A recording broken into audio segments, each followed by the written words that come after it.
ഇങ്ങനെയുള്ള ബോർഡുകളിലേക്ക് ഓരോ കമ്പോണൻറ്റ് എങ്ങനെയാണ് ഡീസോൾവ് ചെയ്തെടുക്കുന്നതെന്നാണ് ഇന്നത്തെ വീഡിയോയിലൂടെ കാണിച്ചു തരാൻ പോകുന്നത്.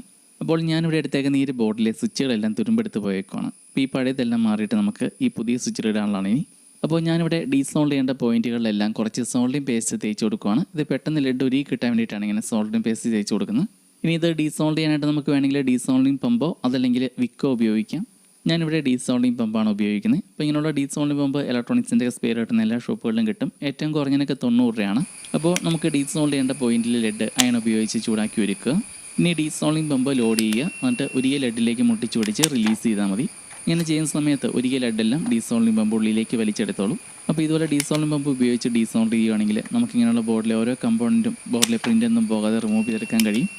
അങ്ങനെ ഇപ്പോൾ ഞാനിവിടെ ഈ ഒരു ബോർഡിലെ കംപ്ലൈൻറ്റായ പഴയ തുരുമ്പെടുത്ത സ്വിച്ചുകളെല്ലാം മാറിയിട്ട് പുതിയ സ്വിച്ച് ഇട്ടിട്ടുണ്ട്. ഇതിന് നമുക്കിനി സോൾവ് ചെയ്ത് കൂടെ കൊടുത്താൽ മതി. അപ്പോൾ ഇങ്ങനെയുള്ള പഴയ ബോർഡുകളിലൊക്കെ നന്നായിട്ട് ഡീസോൾവ് ചെയ്തെടുത്തില്ലെങ്കിൽ ഇതിൻ്റെ കമ്പോണൻ്റൊക്കെ ഇളക്കിയെടുക്കുന്ന സമയത്ത് ബോർഡിലെ പ്രിൻ്റൊക്കെ പൊളിഞ്ഞു പോകും. അങ്ങനെ നമ്മൾ പഴയ സ്വിച്ചെല്ലാം മാറിയിട്ട് പുതിയതിട്ടവും വർക്കിംഗ് ആയി കിട്ടിയിട്ടുണ്ട്.